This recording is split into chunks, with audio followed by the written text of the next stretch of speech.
At Sun, our priority is to support students' dreams and hobbies. Nageswararao గారితో dining table experience ఉన్నాయా? ఆ drink కూడా పోసి నాకు ఇచ్చేవాడు. అన్నపూర్ణ గారేమో మీరంటే ఏదో ఇక రామారావు గారికి అలవాట్లేదు అసలు. రామారావు గారికి నాకు తెలిసి లేవు. డబ్బుల దగ్గర టైట్ ఉండేవాళ్ళ? ఆయన ఎంత ఇస్తే అంత తీసుకోవాల్సిందే ఎవరైనా. ప్రసాదం ఆయన ఎంత ఇచ్చినా అది. హరికృష్ణ గారు వాళ్ళ నాన్నగారితోనే కూడా ఉండేవాడు అంట కదా? ఆయన వెహికల్ ఈయన ఉంటేనే నడిచేది. అప్పుడు జూనియర్ ఎన్టీఆర్ చరిత్ర చెప్పాలంటే గాంధీనగర్లో ఉండేవారు. నాగేశ్వరరావు గారితో డైనింగ్ టేబుల్ ఎక్స్పీరియన్స్ ఉన్నాయా? చాలా. ఏం తినేవాళ్ళు అసలు? ఆయన ఏం తినేవాళ్ళు, మీకేం పెట్టేవాళ్ళు? పెద్ద భోజనం ఇదేం కాదు కానీ లిమిట్గా ఆయనకు డాక్టర్లు చెప్పిన దాన్ని పాటించేవాడు. మనకు అన్ని పెట్టేవాడు. ఇంట్లో బాగా వాళ్ళ ఆవిడ కూడా బాగా పరిచయం నాకు. అన్నపూర్ణమ్మ గారు పరిచయం. తర్వాత ఏమో ఇంక వాళ్ళ పిల్లలంతా ఈయన చాలా సన్నిహితంగా చూస్తే నాగార్జున కానీ వెంకట్ గారు కానీ. తర్వాత ఆయన ప్రతి జన్మదినం నేనే చేసేవాడిని. ఆ రోజు 3-4 వాళ్ళకు స్వర్ణ కంకణాలు వేసేది. దాదాపు 30 ఏళ్ళు చేశాను వరుసగా. ఆ ప్రోగ్రాము రవీంద్ర భారతిలోనే రసమై నేనే చేసేది. ఇంకెవరో అడిగినా ఇచ్చేవాడు కాదు. సో అంత సన్నిహితమై ఆ రోజు ప్రోగ్రాం అవగానే ఆయన ఇంట్లోనే డిన్నర్కు నేను వెళ్ళేవాడిని. పిలిచేవాడు నన్ను. డిన్నర్లో నాగేశ్వరరావు గారు, అన్నపూర్ణ గారు, నేను కూర్చునేవాళ్ళం. మిగతా వాళ్ళ పిల్లలు వాళ్ళు వీళ్ళు. ఆ డ్రింక్ కూడా పోసి నాకు ఇచ్చేవాడు. అవునా? ఏమేమో అన్నపూర్ణ గారేమో మీరంటే ఏదో ఇక ఆయన ఎందుకు ఇబ్బంది పెడతారు మీరు అనేది. నువ్వు అంటావు కానీ వాళ్ళకి తెలియదా ఇది, అంతరీది లేనిది లేరు అని చెప్పేవాడు ఆయన. ఓకే. ఇప్పుడంటే సోషలైజ్ అయిపోయింది కానీ అప్పట్లో అంటే కొంచెం అప్పట్లో పట్టింపులు ఉండేవి, చాలా పట్టింపులు. అప్పుడు డ్రింక్ తీసుకుంటున్నారంటే ఒక రకంగా చూసేవాళ్ళు. తాగుబోతు కింద లెక్క అప్పట్లో. కొంచెం తీసుకున్నా, ఎంత తీసుకున్నా మందాగాడు. ఓకే. అప్పట్లో ఆయన ఫ్రీగానే చెప్పుకునేవాళ్ళు, నేను తాగుతానని చెప్పుకునేవాళ్ళు కదా? అవును, నాగేశ్వరరావు గారు చెప్పుకునేవాళ్ళు. ఓకే. ఈ రామారావు గారికి అలవాట్లేదు అసలు. రామారావు గారికి నాకు తెలిసి లేవు. ఓకే. చాలా పట్టుదల మనిషి అండి ఆయన. రామారావు గారు నేను చూసి ఆ రోజు షూటింగ్ చూసినప్పుడు మొత్తం ఒక 2 రోజులు పెద్ద వర్షం వచ్చి షూటింగ్ ఆగిపోయింది. ఏమి జరగలేదు. సూర్యుడి వైపు చూస్తూ కూర్చునేవాడు ఆయన పాపం. రామారావు గారా? సూర్యుడు వస్తే కానీ షూటింగ్ జరగదు. ఫీల్డ్ అంతా వచ్చి ఉండేది. కెమెరాలు అవన్నీ మొత్తం ఖర్చులే, అన్ని ఖర్చులే. జరిగినా జరగకపోయినా ప్రతిదీ లెక్క పెట్టుకునే మనిషి. అవునా? డబ్బుల దగ్గర టైట్ ఉండేవాళ్ళ? చాలా టైట్.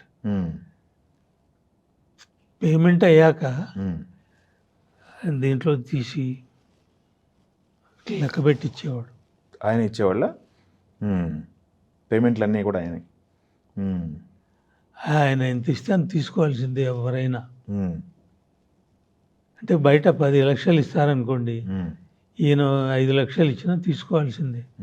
అంత రేట్లు లేవు అప్పుడు, మా పరిచయం ఉన్నప్పుడు. ఈయన కూడా ఎక్కువ తీసుకునేవాడు కాదు. రెమ్యునరేషన్లో అవన్నీ డిస్కషన్లు వచ్చాయా? నేను ఆ లెవెల్లో వెళ్ళలేదు. అది బట్ ఆయన మిగతా ఆర్టిస్టులు వాళ్ళు చెప్పుకునేవాళ్ళు కదా, ఆయన ప్రసాదం ఆయన ఎంత ఇచ్చినా అది. అప్పుడు ఉన్నప్పుడు ఆర్టిస్టులు వచ్చేవాళ్ళ గురుగారు మీరు ఉన్నప్పుడు రామారావు గారి దగ్గరికి? అవును. ఎవరెవరు వచ్చేవాళ్ళు అప్పట్లో బాగా ఆయనతో? షూటింగ్లో ఉన్నవాళ్ళు అందరూ వచ్చేవాళ్ళు. షూటింగ్లో ఉన్నవాళ్ళు. మన గోల్కొండ చౌరస్తాలో థియేటర్ ఉంది కదా, స్టూడియో ఉంది కదా, అవునవును, ఆ స్టూడియోలోనే ఎక్కువ కలిసేవాడిని నేను. తర్వాత అక్కడ ఒకటి నాచారం రామకృష్ణ స్టూడియో షూటింగ్లు అన్నీ దాంట్లోనే ఎక్కువ జరిగేవి. ఓకే. అట్లా వీళ్ళు నాకు జయకృష్ణ గారు బాగా సన్నిహితం. ఉమ్, వాళ్ళ అబ్బాయి, పెద్ద అబ్బాయి. ఉమ్. తర్వాత చనిపోయాడు హరికృష్ణ. హరికృష్ణ గారు. అతను కూడా బాగా సన్నిహితం నాకు.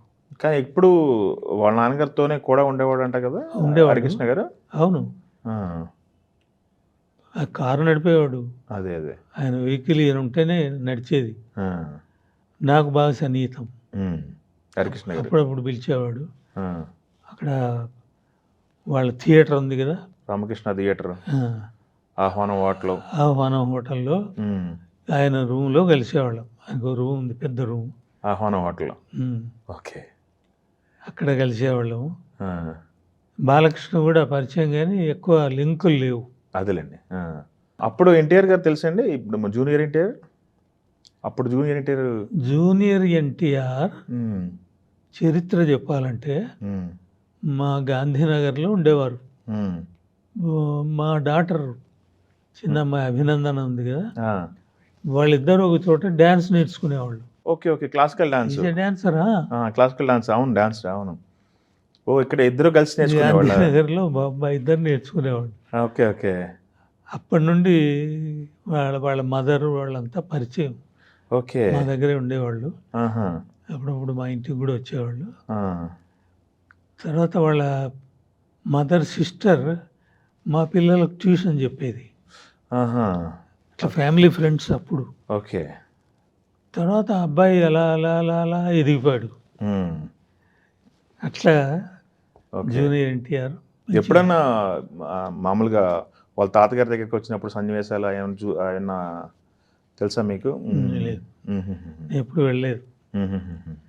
అదేలేండి. అది చిన్నప్పుడే తెలుసు. ఓకే. బాగా హుషారుగా ఉండేవాడు, యాక్టివ్గా ఉండేవాడు. మీరు సినిమాలు ఎన్టీఆర్, జూనియర్ ఎన్టీఆర్ సినిమాలు కూడా చూసారా? షూటింగ్లు చూడలేదు.